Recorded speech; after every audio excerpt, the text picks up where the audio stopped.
Hey there, everybody. Thanks for joining me for another one-man review. Today we'll be taking a look at the fifth volume of Fantagraphics, The Complete Crepax. I've been enjoying all of the Crepax books that I've been reading, and so I'm continuing to go through this series. Something clicked for me, and I've started to enjoy his writing, whereas when I first got these, I was really only interested in the art. This volume focuses on what are called the American stories, but they're still mostly Valentina stories in these, which is nice because that seems to be the most interesting Crepax work, to me at least.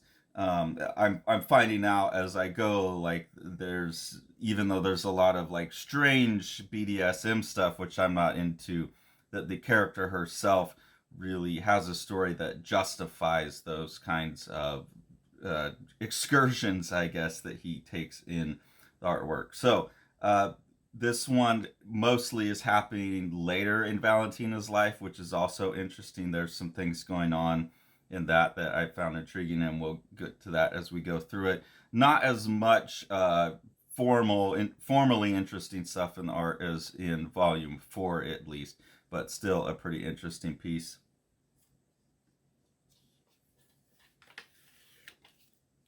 The opening story is called Valentina Meets Louise Brooks in Pandora's Box. This is a 1974 piece. Louise Brooks being the actress that Crepax based Valentina on.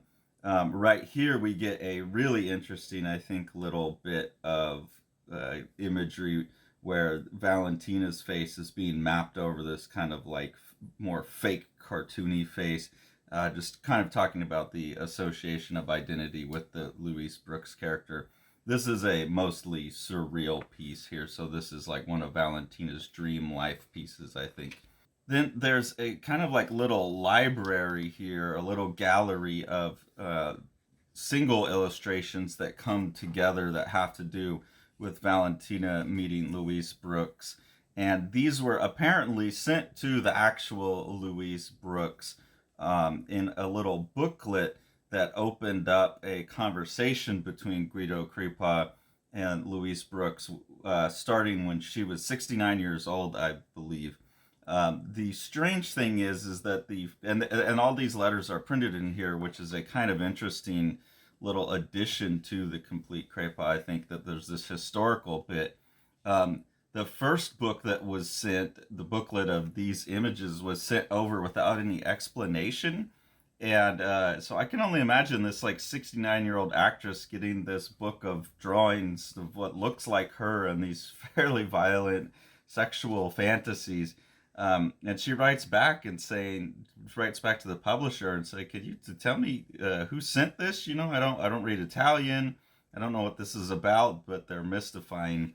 And somehow this, what should have been a totally creeper package, led to her having a series of pretty short back and forths with Guido Crepax. Um, and they have some kind of relationship through these letters, but it's really kind of bizarre and unsettling because this woman is obviously like moved out of Hollywood because it didn't treat her right. She's saying things like, "You're one of only two people who seem to really have understood me. Here, I have known, maybe you are a genius. I've been making a list of the geniuses I have known who were geniuses before they were acclaimed as such. Martha Graham, the dancer, and George Gershwin, the composer." And she's asking him, does he paint? And there's really strange back and forth between the two of them.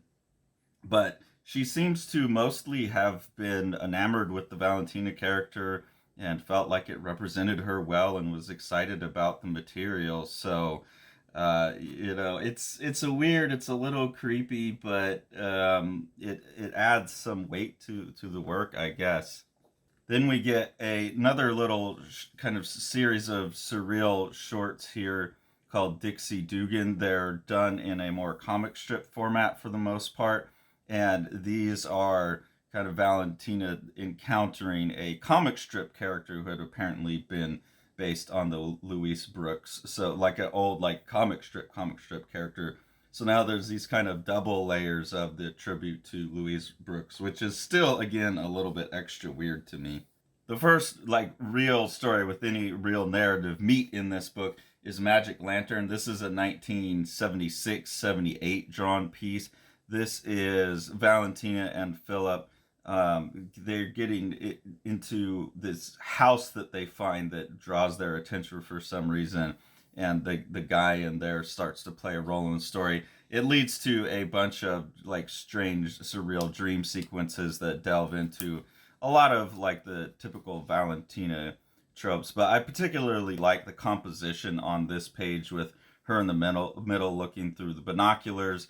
Just something about how the layout on this page goes. And then this, where the characters envisioning her like in a painting setting, I think is a really nice visual as well. Her having like these almost like the shadow from the blinds or something over her, but it's a little bit different. It's like he's drawing her into his web, which is interesting. The next story is called Silent Alphabet. This is probably my favorite page on this one. Just some of the rhythms and how the eyes are on this one. Like I said, the stories in this one are a little bit more removed from the rest of at least in the beginning of this book, a little bit more removed from the rest of what I've read in the Valentina stuff. They seem pretty self-contained and don't need me doing much explanation. I particularly like this one line in here, though. Men stare at my ass as I walk by. They say women don't care now. So why the tight pants or the painted eyes, the mouth? And Valentina's kind of thinking about, like she wants to be a strong woman and da da da. This one, for example, and the one after him, and she's counting off how long they take to look at her ass. And then when someone says like something nasty to her, she comes back and was like, this has gone too far to think these things. I really shouldn't be afraid of aging. And it's just showing like this interior side of her, and especially her dealing with aging and her still enjoying looking good and all of these kinds of things. So rounding out the character, and letting her age in real time, I think, is a benefit of how Guido Crepax approached the character, that he's looking at her history and developing her as she ages, and this kind of mythology he's built as well. At the end of the Silent Alphabet, which is kind of a train of thought from the Magic Lantern story, from what I could tell, it leads up to Phil appearing to either run away or like it's pretty obvious like he got kidnapped. He's missing somehow. So Valentina comes home and his glasses are here on the floor broken. And that sets up for later stories. This drawing here looks like it was 1980. That sets up that Valentina can now go on to develop some other romantic relationships, and also sets up where Phil can then have his own narrative arc. And that's where the narrative material in this book starts to get more interesting.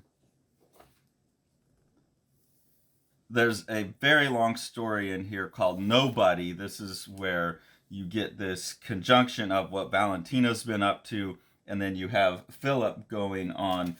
Basically, he redoes the Odyssey. So Philip goes through like this journey home that hits all the major touch points of the Odyssey. This story was completed between 1984 and 1986, and there's flashbacks like going back to the 80s. So this is like Philip being kidnapped in 1980, and then there's Valentina like playing out in real time, like 84 or 85, and then you kind of show Phil catching up to her throughout the story. So it's a really interesting narrative structure.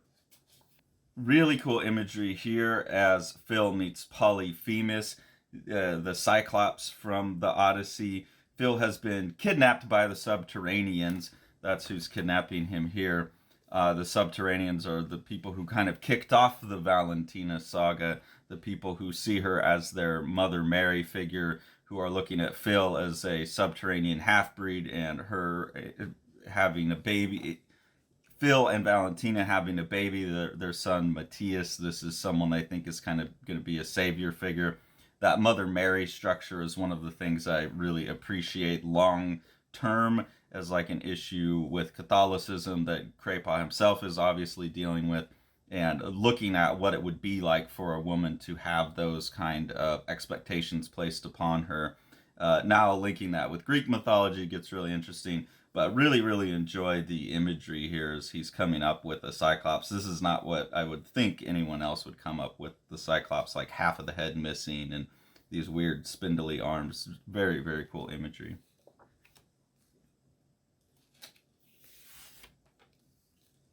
In this sequence, you get a story jump to Valentina in 1982 in the in-story chronology.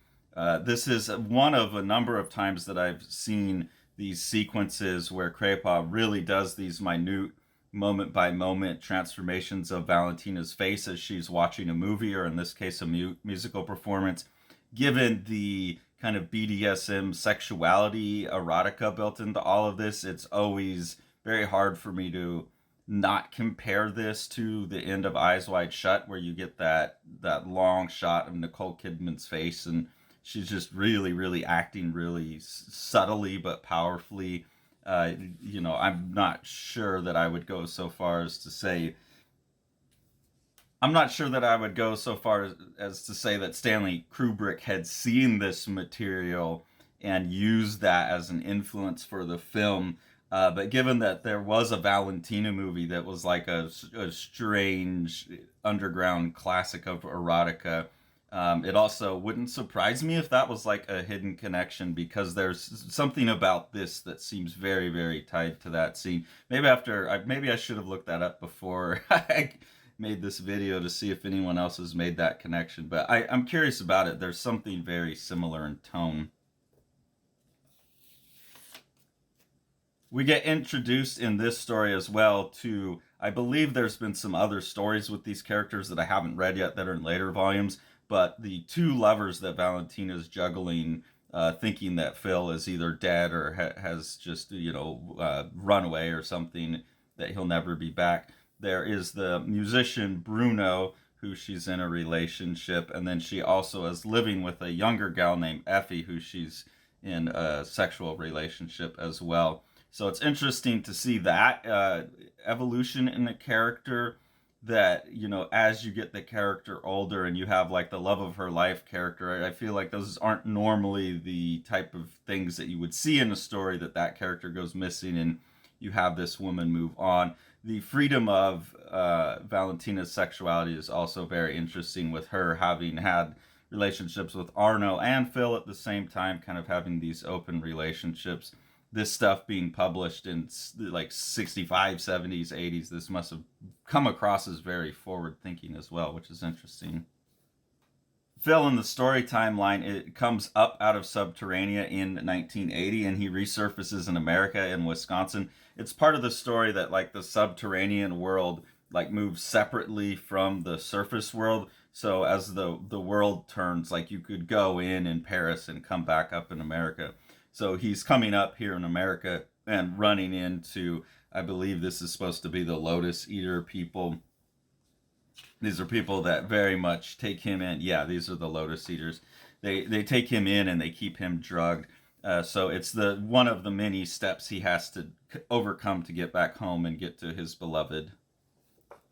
Phil gets away from the Lotus Eaters with this crazy old man riding this fun little race car thing.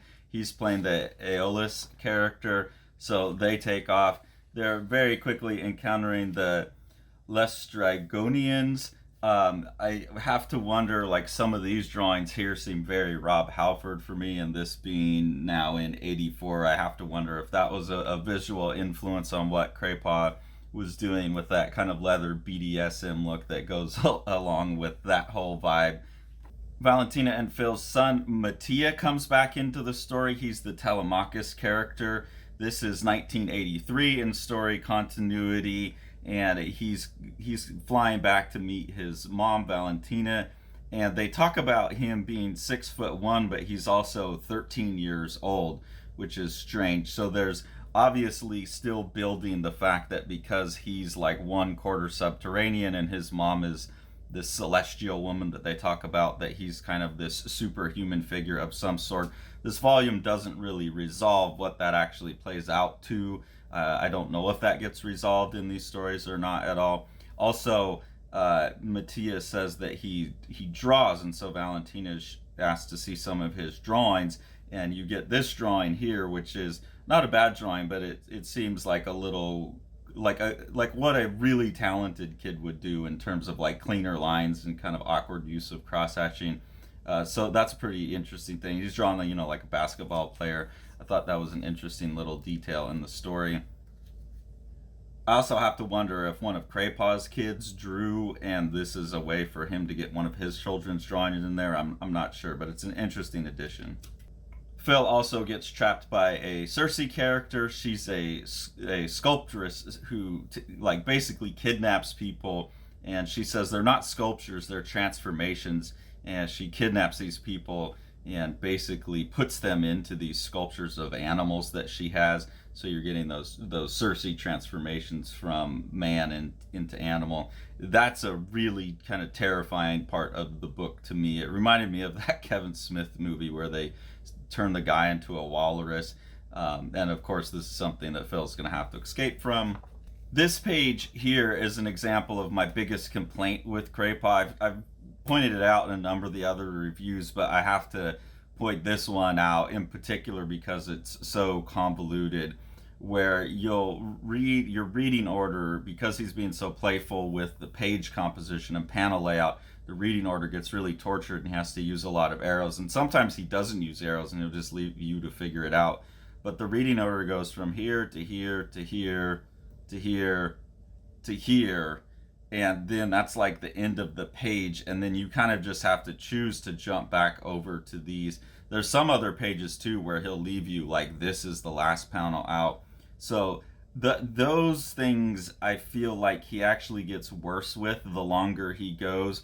At first I thought there was just some early experimentations that would smooth themselves out, but he actually gets more experimental as he's going. This is artwork now from 1985.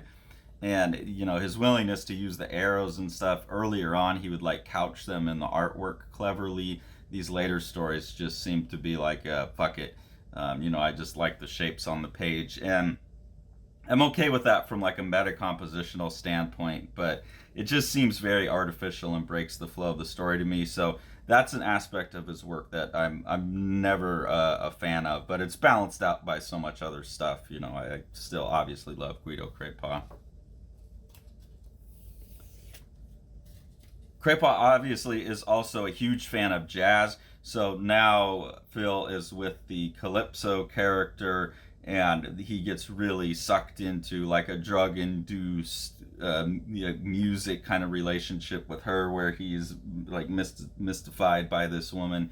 Always love when Crepaugh's doing the jazz drawings. You can see he loosens up, he lets that brushwork come in. There's a real vibe of like, I don't know, him and Munoz must have been riffing off each other back and forth about how they approach drawing jazz. You can see a lot of like when Dave McKean draws jazz, there's a lot of similarities in how it's approached.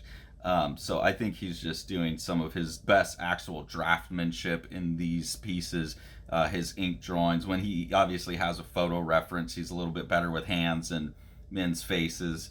The way he's handling the fabric and stuff like that is just really, really stunning. So always excited when Crepaugh gets to get his jazz tickles into a book. Now we're in 1985 in the in-story sequence, and Phil is on a plane ride. He's trying to now get to New York so he can get back to Valentina. He's escaped the Calypso's grasps, and there's this really visually cool sequence here. This kind of reminds me of some of Lorenzo Matodi's stuff in the Garlandia book, the way he's using the line work, but showing them falling out of the sky. And they're kind of acknowledging that Phil himself is an immortal, so he's able to survive this crash, and he winds up, again, stuck in America, while Valentina's kind of back home still, like, not knowing that he's even coming. Really, really gorgeous sequence here. I see a lot more of the Alex Raymond, like Rip Kirby influence. I know that Crepax was a huge fan of the Flash Gordon stuff. I don't know for a fact that he saw the Rip Kirby stuff, but this interest in high fashion, again, the loose calligraphic brushwork that I'm not used to seeing in most of Crepax's later work, like him getting back to those big, juicy brushstrokes, I think is always a great thing for his art.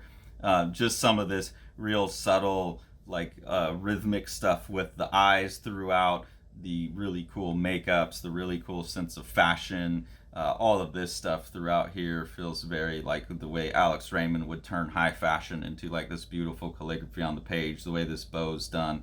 I just think this is a really visually stunning page. And then at the end of the sequence, you get this really, really awesome, powerful scene where Philip and Valentina, he walks into this party she's having, and you could see like her perception focus in on his eyes, like the familiarity of someone you haven't seen in 5 or 6 years.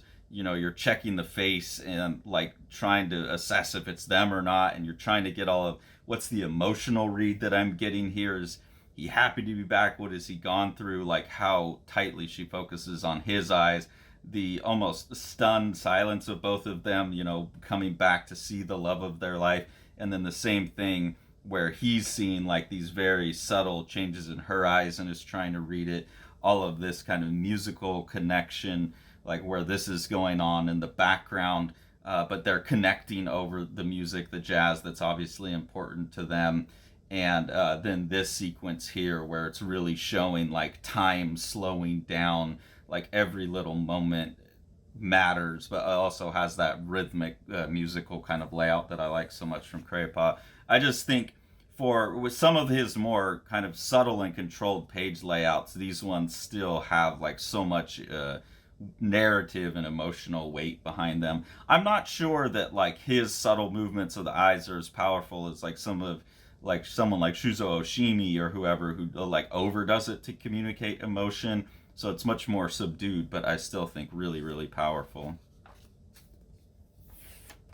And then at the end of the sequence, like you have in the Subterranean story that shows Valentina's quest through Subterranea, you get to see now Philip's quest across America and how tortured it was, how he kind of took further from his goal, how he got caught up, and then finally was able to come back to Italy and meet the love of his life. It's fun that Crepax does this. I know that he liked to play board games and make his own board games too. That was in some of the introductory material. So it kind of has that like moving pieces around on a board. And these kind of things just suggest to me that he was really having fun, right? There's like this planning aspect to it that seems like he must have had fun planning this out. And even though his work is so serious and so adult in tenor and so attached to so many different like high literature, high music, high art, all of this kind of stuff, there's this childish aspect of play through everything he does that I think really sells it. That combination is very potent.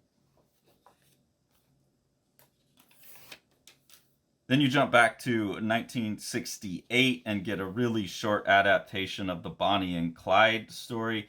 You can see this early Crepax work, which I continue to think it's hard to see that Frank Miller wouldn't have seen this stuff and been influenced by it, just given like the way the faces are drawn and things like that. I actually think this is still some of my favorite Crepax work because he's not got onto the pen yet. He's more of a brush guy in these stories, and I really find him to be a more potent artist when he has these higher contrast kind of compositions with the heavier spotting of black, but also the strange distortions of hands, the strange distortions of figures. Like this is a super Frank Miller pose with these big chunky hands and the awkward but powerful poses.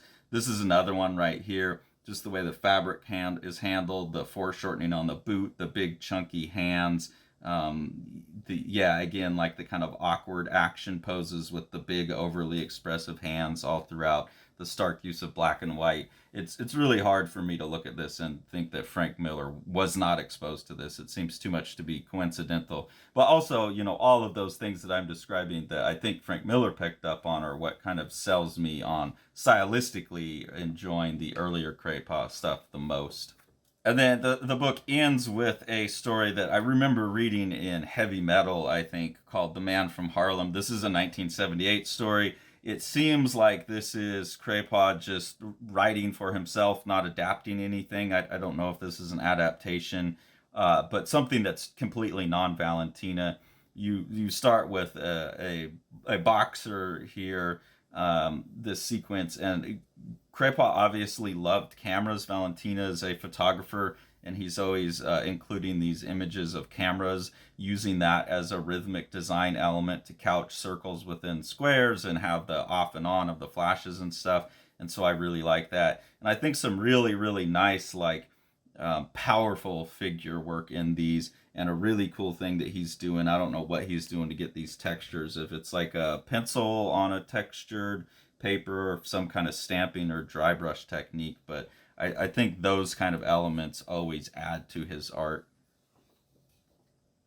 The main character in this story is a jazz musician named Little Johnny Lincoln. He's a bass player and looking for work as a jazz artist. He's also has saved a woman who was being attacked by a mobster and stops the mobster, and so there's kind of a hit put out on him. This is a story that was done in 1978, so it's also touching on like a relationship between a black man and a white woman, a potentially sexually loaded interaction, and delving into like the social problems of people judging a relationship like that. So this is a kind of politically loaded statement piece where Crepax is obviously coming out with, in support of integration and things like that. I know this in America would have been post all of that in the 60s, but this story is set earlier than that, and so he's obviously making a statement along those lines very powerfully. And then this is really, I think, mostly an excuse to show his interest in jazz music as well. And so there's beautiful imagery all throughout where he's showing people playing music. Also, just the work he does on these cars with all of these textures and things like that is really beautiful throughout. So a really like potent story politically with a potent message that I'm sure would have been even more potent at the time than it is now. I think I saw this in an issue of Heavy Metal at some point. And then beyond that, it gives him an excuse to just go all in on the jazz imagery, and his brushy textural stuff in here, I think, is some of my favorite art I've seen by him. So this is a cool volume. I think the highlight of it for me is the Nobody storyline that has Philip in his, in his Odyssey. I think that's the one that's most tied to what I know about the Valentina mythology now. It's wrapping back to the Subterraneans and to those kind of long-term themes that Crepax is playing out with their story. I was less interested in the earlier Valentina material, and then the artwork in the later pieces is really nice. But this one's a little less bombastic as well in terms of the formal play that you get in like Volume 4. So I think I continue as I read through these saying if you only have money to buy one of these, as out of the first 5 at least, Volume 4 is the one to get. But there's a real nice like narrative wrap up in here. I kind of thought that at the end of the Volume 4 I was reading mostly the end of the Valentina storyline, but it looks like there's still more to go, and I'm really kind of hooked on what is it that's going to be going on with her son as well. That doesn't seem to have concluded yet in anything that I've read. So I hope at some point Crepax gets to that, because I'm very curious about that. But yeah, continuing to find this work to be rich and more full than I thought. Some of the earlier stories in here delve more into the erotica stuff to the extent that I can't show it on camera. I'm a little bit worried about that going into the volumes that are coming up, because having flipped through them, I know they're more heavy on that. So I'm going to have to figure out how to do videos about those and still cover the content without getting myself in trouble. But yeah, really, really interesting stuff. Glad I took like a third look, basically. This is probably the third time I've tried to read this stuff, and I don't know what clicked, but I'm glad it did, because Crepaugh's a lot better writer than I thought he was. The Eisner nominated The Strange Death of Alex Raymond by Dave Sim and myself. This is a gorgeously illustrated and designed book. Dave doing most of the illustration. Amazing compositions throughout. What Dave is doing is he's recording his obsession with the death of master cartoonist Alex Raymond behind the wheel of Stan Drake's car when they got into a car crash. The best description of the book that I've heard is that it's like understanding comics with pages like this, mixed with something like From Hell, when you get into the theories about what actually happened with the car crash. And then with Sean on production, it's just one of the most gorgeously printed books you could get a hold of.